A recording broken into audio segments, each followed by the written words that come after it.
Hey, you're keeping company with Connor, and you're listening to another Town Square Spotlight. You know me, I've had a number of musicians on, and it's really cool because, you know, as an aspiring musician in my own right, trying to get out and around the area, it's awesome to learn and hear stories from other people. And this person right here can't get much better than this. We have Nashville Hall of Fame songwriter. He's worked alongside Ringo Starr, Reba McEntire, Christina Aguilera, Kelly Clarkson, and so many more.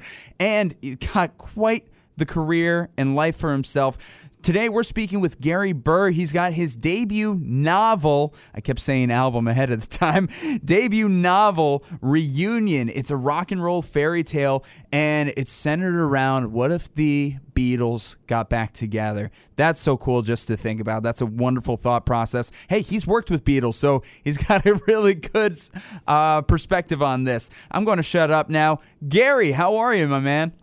I'm good. How are you doing? I'm doing great. As I said, I'm getting to speak with you today. And yeah, as a songwriter in my own right, this is an honor to get to speak with you today. So thank you so much for being here. Thank you for letting me pick your brain. And before we get into the novel, let's talk about just you as a musician. What were your inspirations? How did you get started in this business? What told you you had to be a songwriter? Well, I know this is dating me, but I went to the original Woodstock. Oh, beautiful. I was at Woodstock. I was working for my dad. My dad was an electrician, and I was working as an electrician, as an apprentice. But in New England, where I'm from, mostly you go into whatever business your dad is in. You know, you keep it generational, you keep it going. And that was the plan for me. And I sat in the mud at Woodstock, and I really did realize that the guys down on that stage were going to get a lot more chicks than electricians. So I was sitting next to this guy that I only knew because he was the only guy I could find that was driving to Woodstock. But it turns out he was a drummer, and he and I became best friends, and we came back to town and we started a band. And this band we played all Beatles songs and Bird songs and Stones. And at one point, we all realized that the guitar players in those bands wrote the songs. And I was the guitar player. So they all turned to me and said, "You're supposed to write our songs." And that was the whole reason I felt an obligation. I didn't want to let them down. So I started writing just awful songs that were just ripping off the Beatles or Neil Young or, but eventually, I got better at it until finally I wrote a song that ended up being recorded and ended up being on the radio. And I've never had to pick up a screwdriver or a pair of pliers since. Unless I do it just for the fun, Connor, just for the sheer fun of it. Just the sheer fun of it. Those home projects that you just want to do yourself. I love it. But that is so cool. It's funny. Actually, my first radio gig, it was for the 50th anniversary of Woodstock. So I got to interview a bunch of people who were there. So it's just kind of funny now that I'm getting to speak with you now. It's like kind of full circle for me. That was like the first big project that I worked on. Not many of us left. But that's so cool that you were there and that this was a big inspiration for you. I would imagine. It was. I've been to Bethel Woods so many times. Obviously, we're located out of the Hudson Valley here. So, we have Bethel Woods right here. We give away concert tickets all the time to that. And I feel you on the whole New England thing. Like, both sides of my family originated in Boston, Massachusetts. So, yeah. So I feel you on that, and that was very much the same when it came to my family. So it's cool that you're able to break out, create this new thing for yourself. So you said you recorded that song, got on the radio, you have this band with your friends, but when did this become a turn towards songwriting for other people, and when did it become a turn towards working in Nashville to lead you to become this Nashville Hall of Famer now? I wrote a couple of songs that the guys in my band said, these could be on the radio. You should try to, or you could have a record deal. You should try to get a record deal. So I went down to my music store downtown in Meriden, Connecticut, and I copied down the addresses of 11 record companies. And I sent off 11 reel-to-reel tapes, like on that machine that you have sitting behind you. And I sent off 11 reel-to-reel tapes, and I got 10 rejections and one letter from a guy that worked for CBS saying, there's something here, come and see me. And he got me a record deal. Wow. And about 2 weeks after my album came out, the record company went out of business. Oh, no. I didn't say he got me a good record deal. I just said he got me a record deal. So we basically said, let's get you another record deal. And in the meantime, this is him talking. He was in New York. Why don't I see if I can, get somebody interested in recording any of these songs, as with you just as the writer. So basically being a songwriter for hire for other people was a stopgap measure, waiting for me to get my big record deal again. And now, 40 years later, I'm still waiting for that magic record deal. It's coming. I'll tell you a funny story. It's coming. I went to Nashville. When I moved to Nashville, I put a band together and I went there to play showcases where you invite all the A&R people and you play a showcase and hopefully somebody signs you. And I went to Nashville still dreaming about that record deal. And I had a great band, and I was just getting nowhere. So finally I said, I'm going to do one more. And I played one last showcase at the Bluebird Cafe. Oh, classic. And at the end of the show, the lady from Warner Brothers was still out in the audience. She was still there. And I got excited and I went and I said, are you here for the reason I think you are? And she said, absolutely. I would like to have you introduce me to your background singer. And she got a record deal, and that's how Faith Hill got her start. Faith Hill? Really? Yeah, she was my background singer in my band when I was trying to get a record deal. It almost worked. Oh my God. I just should have been prettier. I should have taken the time to do a little more hair and makeup, and I think it would have been me, but not her. But oh my God. Wow. Help break Faith Hill into the business. Jesus. Yeah.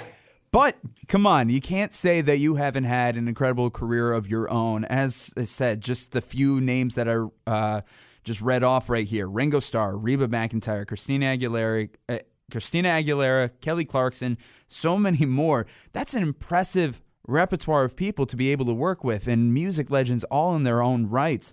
So let's talk about that then. As a songwriter, like, how do you go about? Well, here, I'll back it up a little bit. What was it like to pitch songs back then when you were starting out, and what's it like to get songs pitched now for you now that you have this repertoire and you have this credibility behind you? Well, I really lucked out because, like I said, this guy in New York, Harold Kleiner, he got me that first cut, and I was still living in Connecticut, and I didn't know anything about the business. I didn't know what song pluggers were, or, didn't know how publishing worked. And he got me that one. And then he got me another one like a year and a half later. And that song, the first song I had, was a big pop hit. And then he got me another cut, and that was a #1 country song.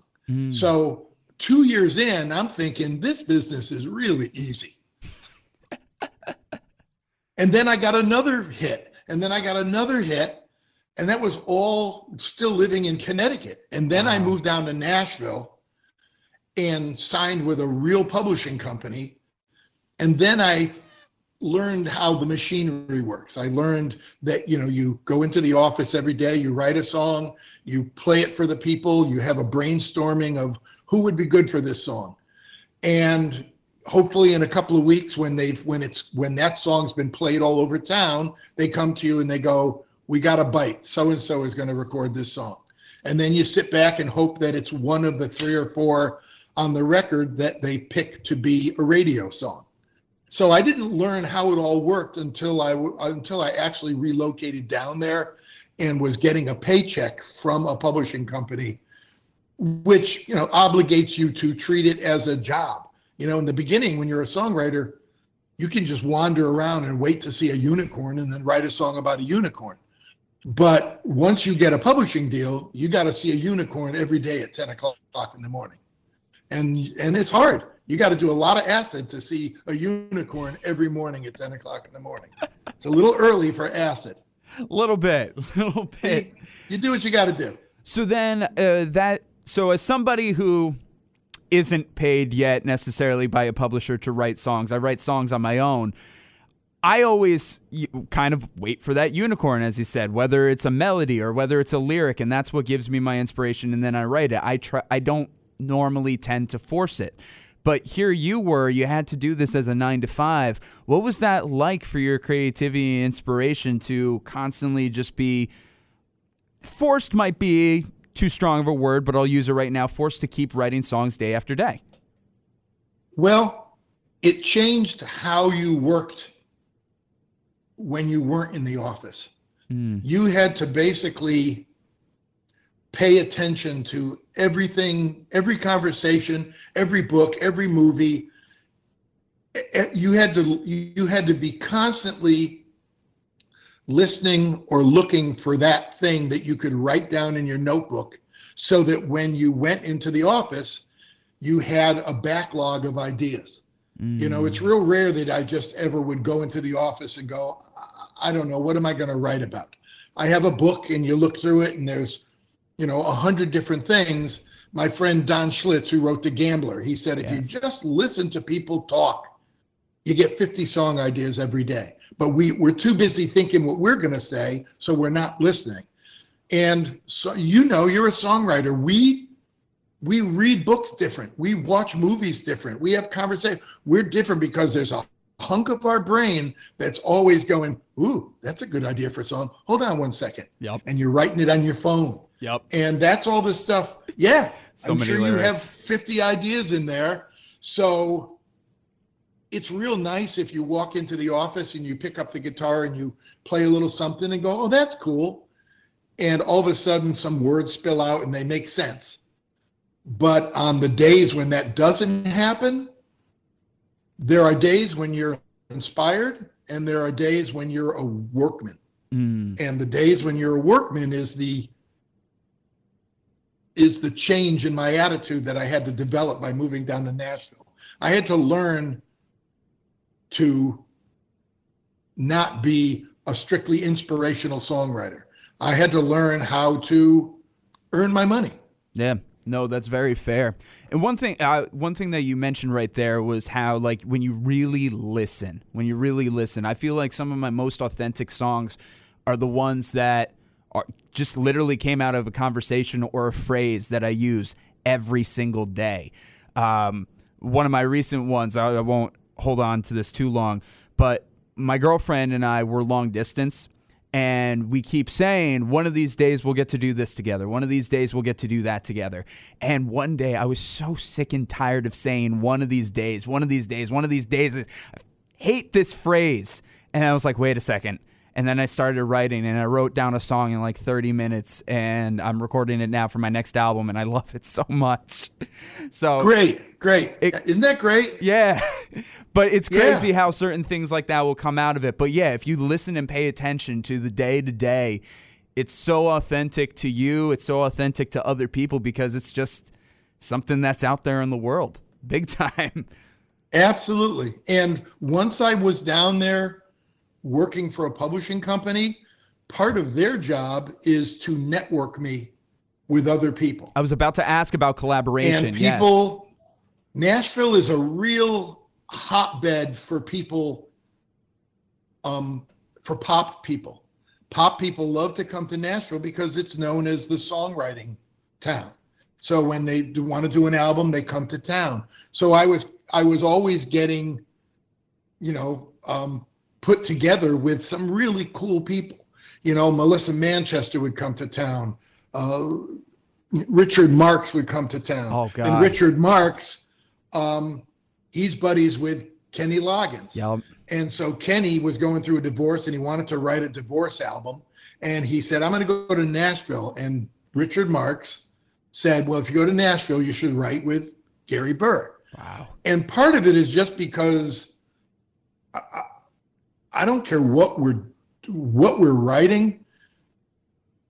if we can't have fun doing it, I like to have a fun day, whether we're writing about, I don't care if we're writing about tumors. I want to have a fun tumor day. Yeah. And that's what Richard liked about it and recommended to Kenny. Kenny came to town. We wrote a bunch of an album, wrote these really sad, tragic divorce songs, and laughed all day doing it. Wow. And then he calls me up and he says, let's start a band. And so we started a band with him, me, and my wife, Georgia Middleman, called Blue Sky Riders. And we did 2 albums, and we were a band for like 6 years. And then they used to send me to these writing camps in France. I mean, how cool is that? That is neat. It was a castle in France owned by Miles Copeland, the guy that managed Sting. Yeah. And it would be young writers, pro writers, and stars.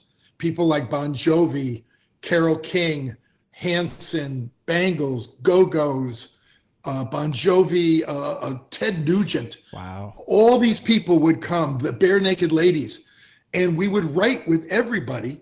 And you become, if you're stuck in a castle for 2 weeks with people, you make a lot of friends. And that was how I ended up touring the world playing guitar for Carole King, because she and I had fun together writing, and she was doing a tour and said, come on tour, be my guitar player. Wow. So I get to tour the world with Carole King and get to play in a band with Kenny. And it's all the degrees of separation. You just try to be a fun hang and hopefully have a great song come out of it. And the word spreads and the quality of your writing partners goes up. That's amazing. And one thing, when I was in music school, I went to the College of St. Rose in their music industry department. And one of the things that one of our professors always said is like, you could be a great musician, but if you're not good at the hang, you're not going to get jobs. If you're not good at the gang, if you can't hang with somebody, if you can't chill, you're not going to get the jobs. You feel? I mean, it goes back to the Beatles. Why was Pete Best not a Beatle? Because he couldn't hang. Yeah. He would leave after the gig and go with a girlfriend and be alone, or with his girlfriend. And the other 3 hung out and got drunk and laughed and chased girls. And they bonded, and he didn't. Yeah. And when the time came, they said, let's get somebody that likes to do the hang as well as play the music. And he's the sterling gold-plated example of what happens if you leave out one of the most important things. A band is like a family. Yeah. And you gotta find your place in it and support that. And you can't be a dick. No, you can't be a dick. You have to you have to be fun. You have to be a good hang. And at the very least, be respectful. That's the way you got to do it. You're not going to be able to mesh with everybody, but you can still be respectful and kind. And that goes such a long way. And here you are talking about that example with the Beatles. I think that's a perfect transition to go into your novel, of course. Reunion. It's a rock and roll fairy tale. Imagining the Beatles coming all together again for a reunion. I'm excited to read this. I picked up a copy. I have not read it yet. I have not started, so I am going in completely blind. But for those who are listening right now, and for myself, what can you tell us about this novel without spoiling too much about the story, of course? Well, the impetus of the novel was I was in New York City, and I always go to New York. I always go to Strawberry Fields, hang out, just sort of meditate. And it's there in the shadow of the Dakota. And my thoughts went to how easy it would have been for John and his assassin to have not met that night. John could have stayed in the studio for one extra playback. The assassin could have gotten hungry and said, I'm going to go get a cheeseburger. Anything could have happened, the slightest fluke of fate. And as soon as that happens, you would have had an alternate timeline. And who knows, I thought about following that timeline. So I wrote a book where in the beginning, I find a plausible semi-miraculous reason why John and his assassin never meet. And then 20 years later, when Linda McCartney passes away, Paul says, I think it's time, let's put on a benefit show. And he reaches out to his three oldest friends, and by now they're 58 years old. And I've been in enough bands to know what it would be like to be in a studio with guys you played with 20 years ago. It's like, do you still have calluses on your fingers? Do you remember the songs? Are you past the point of being mad at each other for things you did when you were 22 years old? All of that goes into the book. There's bad guys, there's heroes. They're just trying to see if they can make it happen. How do you even tell the world? How do you keep a Beatle reunion secret until they don't want to keep it secret anymore? Yeah. And when you do not keep it secret, how do you tell the world? How do you make that announcement? Everything, people think, oh, that'd be fun to do a reunion.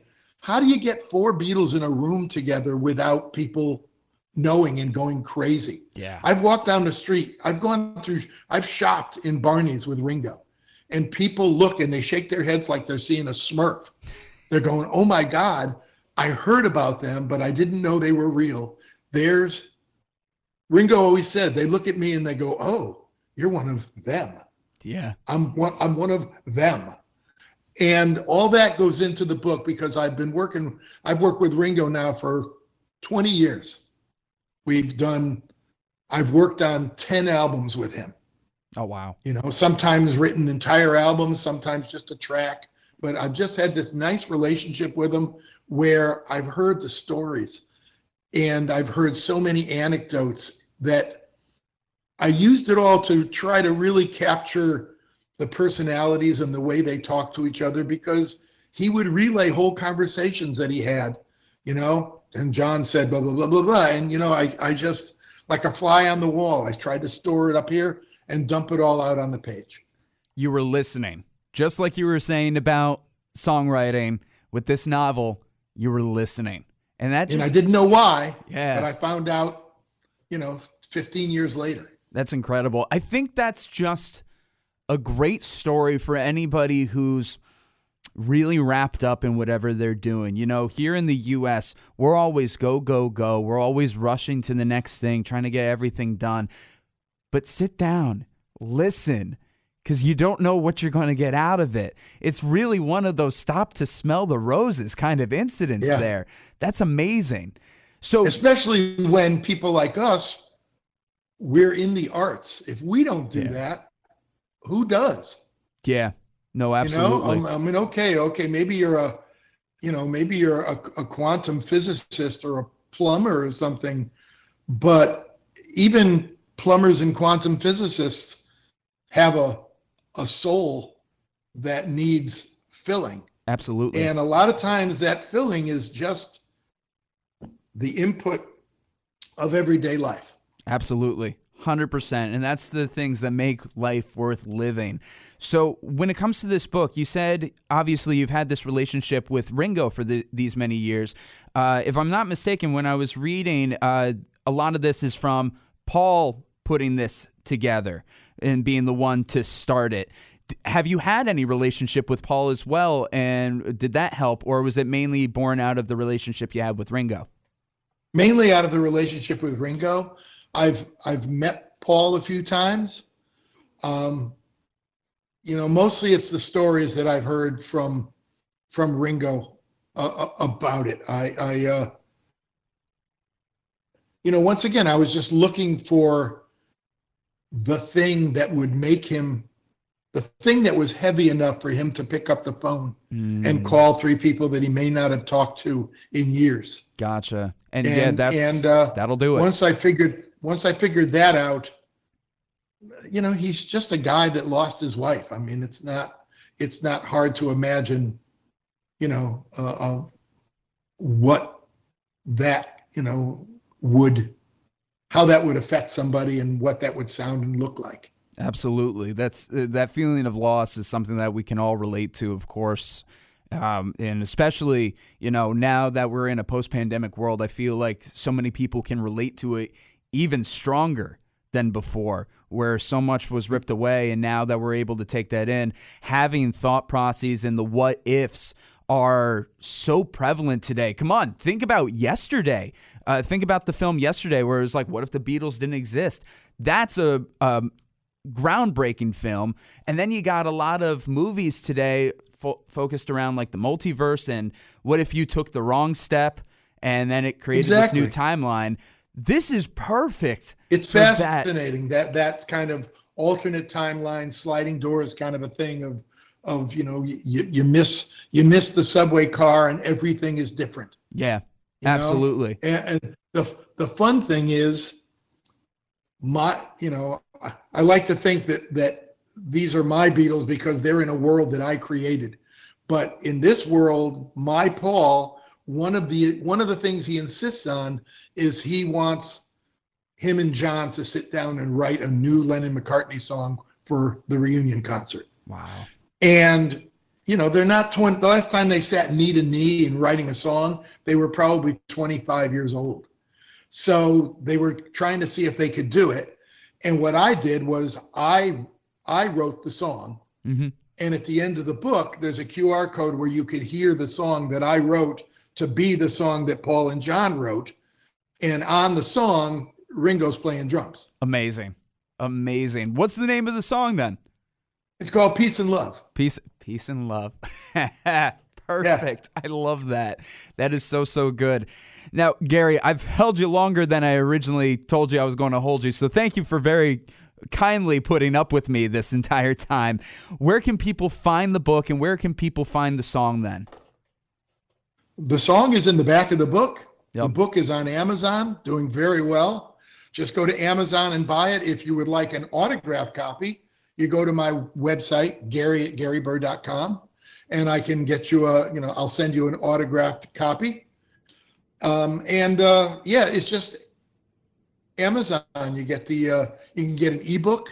I've got an audio book where I read the audio book. I put a disclaimer at the beginning, Connor. I said, look, we all know what they sound like. I can do a crappy imitation of all four of them. John and Ringo sounded like, oh, thanks for coming. And Paul's way up here. And George is there. You can, and I just say right off in the beginning of the audiobook, I'm not going to do that because I'm going to sound stupid. All four Beatles are going to sound like a guy from Connecticut. I'm sorry. That's the best I can do. So I did the audiobook. You could buy the ebook. You could buy a paperback. It's a whole new world. I'm used to writing 3-minute songs, and this is a 300-page novel. But it's a treat, and I hope people enjoy it. If you're going to start reading it, I'm warning you, don't start before bed because you'll be up till 5 a.m. Fair. I will admit I typically read before bed, so thank you for warning me on that. And hey, as you said, this book is doing very well. It's reached #1 on new releases on Amazon, so that is pretty good. So I'm excited to get into this, and I'm sure other folks in the Hudson Valley will be really excited to get into this as well. We're going to have all the links and information in the description of this episode, so you're not going to have to go very far. Peace and love, everybody. We're going to just keep it chill with that. Gary, before we totally wrap up, do you have any last little nugget for the Hudson Valley audience today? Last little nugget, just that, I'm just a lucky guy. I've had every one of my,